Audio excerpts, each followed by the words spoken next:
अस्सलाम वालेकुम दोस्तों। पाकिस्तान के साबिक कप्तान सरफराज अहमद को टी20 और तमाम फार्मेट्स की कप्तानी से हटाने के बाद बाबर आजम को टी20 का कप्तान मुकर्रर कर दिया गया और टेस्ट का अज़हर अली को कप्तान बना दिया गया।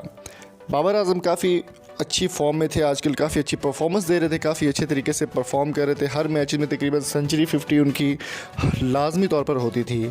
बाबर आजम को एक नाकाम कप्तान करार देते हुए शाहिद खान अफरीदी ने तनकीद का निशाना बना दिया।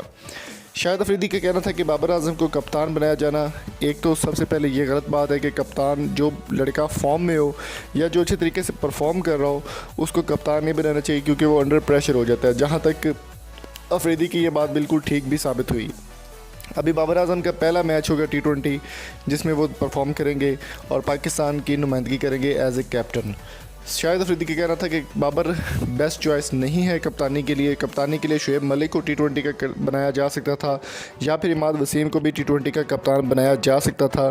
पीसीबी को इस बात का एहसास होना चाहिए कि बाबर आजम जो कि आजकल बहुत ज़्यादा फॉर्म में है, वो अपनी परफॉर्मेंस पर ध्यान नहीं दे पाएंगे। अगर उनको कप्तान बनाया जाएगा तो वो कप्तानी में रहते हुए परफॉर्मेंस नहीं कर पाएंगे। शाहिद खान अफरीदी का मज़ीद कहना था कि शुएब मलिक या इमाद वसीम बेस्ट चॉइस थे, लेकिन पीसीबी को इस बात का एहसास होगा जब बाबर आउट ऑफ फॉर्म होगा या फिर परफॉर्म नहीं कर पाएगा।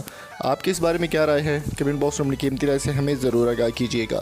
और अगर आपको ये वीडियो चली गई तो चैनल को सब्सक्राइब करें और कमेंट में अपनी कीमती राय से वैल्यूएबल फीडबैक से ज़रूर आगाह कीजिए। मज़ीद इन्फॉर्मेशन के लिए हमारी वेबसाइट www.samartv.com को ज़रूर विज़िट करें।